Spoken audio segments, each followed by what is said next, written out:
Littéralement, on va parler des matières premières à présent avec les experts de Prime Finance et Xavier Leblanc qui est avec nous, directeur général délégué de Prime Finance. Bonjour Xavier, merci d'être avec nous.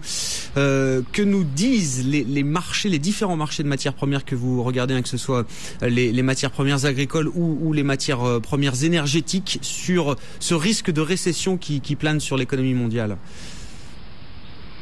Alors d'abord, déjà le premier point, c'est que les matières premières agricoles sont souvent traitées un petit peu à part, puisque elles sont beaucoup moins dépendantes de la situation économique, à savoir qu'on a une élasticité, ou en tout cas une demande qui varie très peu, puisqu'on ne change pas nos habitudes alimentaires, quelle que soit la situation économique, en tout cas à court terme. Donc la plupart du temps, les produits de type agricole ont un comportement qui est différent, sauf bien entendu des leverages massifs des marchés comme on peut le connaître, et dans ce cas-là, dans un premier temps, on peut avoir effectivement une légère baisse sur ces marchés. Malgré tout, qu'est-ce qu'on constate pour l'instant sur les produits agricoles? Ce sont des marchés qui sont très bien tenus, puisque au mois d'août, on a même eu une hausse très importante de ces marchés qui termine à peu près à 8% en moyenne, et à côté de ça, des produits du côté pétrolier qui eux également se sont très bien comportés, en tout cas en termes de performance, puisque le prix des produits pétroliers a relativement peu baissé, et d'ailleurs il se tient toujours très bien actuellement, malgré une situation économique et surtout une situation financière très délicate. On aurait pu croire comme en 2008 qu'on aurait des prix qui auraient baissé beaucoup plus vite sur le pétrole, et ce n'est pas le cas pour le moment.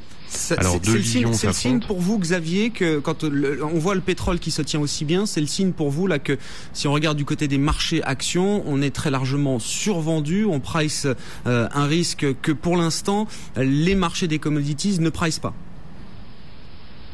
Alors c'est possible de le voir comme ça, d'ailleurs ça serait un signe assez positif, hein.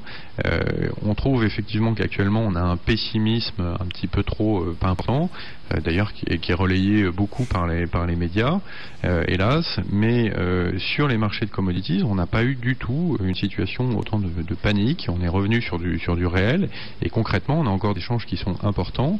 Les prévisions sur la demande de pétrole, même si elles sont revues à la baisse, là on a eu deux publications entre autres de l'OPEP, mais également de l'Agence internationale énergie, qui revoit et pour 2011 et pour 2012 légèrement à la baisse ses prévisions de demande de pétrole. Malgré tout, c'est une demande qui va continuer à croître.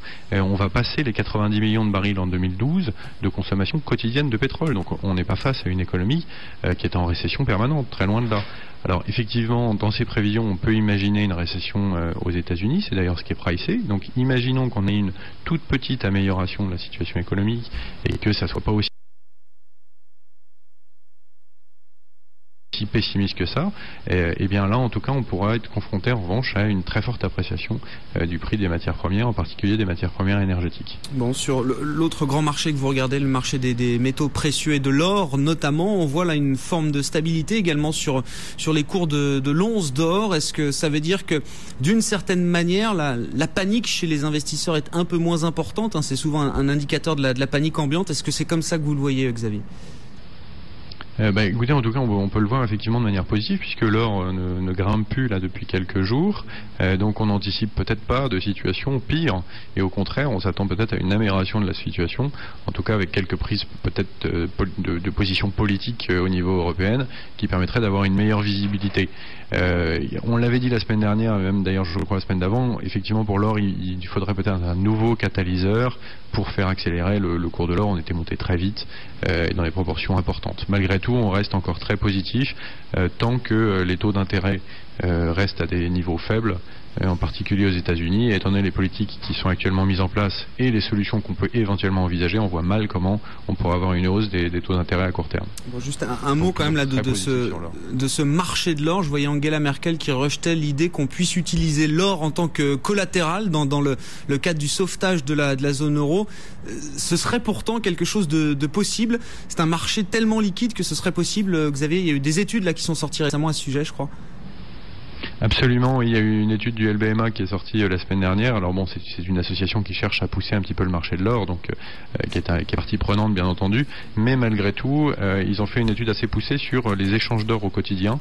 Alors sur les marchés donc qui sont visibles, enregistrés aussi bien sur le COMEX que sur le marché de Londres, mais également tout ce qui se traite en OTC, et on est face à des montants absolument considérables, puisqu'on atteint quasiment les 200 milliards de dollars par jour, en tout cas dans les calculs qu'ils ont pu effectuer. Ce qui met l'or dans les échanges au même niveau que certaines devises, en particulier par exemple les échanges qu'il y a sur le dollar avec le franc suisse. Donc de ce fait, on pourrait, et en tout cas ils cherchent à le proposer, mettre l'or comme une quasi-devise et donc l'utiliser en collatéral ou en tout cas en garantie dans de nombreuses opérations. Ça a été effectivement énoncé pour la situation européenne, en particulier pour les réserves de la Grèce qui pourraient être utilisées en collatéral ou en garantie. Vous nous rappelez le chiffre, la marché OTC, donc de gré à gré, over the counter, le chiffre c'est 200 milliards d'échanges sur l'or, c'est ça? Absolument, par jour. D'accord. C'est-à-dire, alors c'est 10 fois supérieur au montant. Absolument. Alors c'est plus faible que les échanges qu'on peut avoir, par exemple, bien entendu, sur le dollar euro, mais malgré tout, ça le met quasiment à une quasi-monnaie, on peut le dire. Alors sachant que on a aujourd'hui on se précipite sur l'or comme garantie, c'est une raison en plus qui pourrait le justifier. Malgré tout, on parle bien d'un marché OTC, donc tout n'est pas parfaitement calculé. Il faut bien voir qu'on a. Par principe, c'est compliqué de savoir ce qu'il y a sur le marché OTC. Voilà, mais globalement sur ce marché, en tout cas d'identifier sur les deux principaux marchés, il y a à peu près 20 milliards qui s'échangent par jour tout de même, en dollars. Merci beaucoup Xavier d'avoir été avec nous, directeur général délégué de Prime Finance. Xavier Leblanc sur BFM Business, Prime Finance chaque mercredi après-midi dans Intégral Bourse, 16h26. On est à un peu plus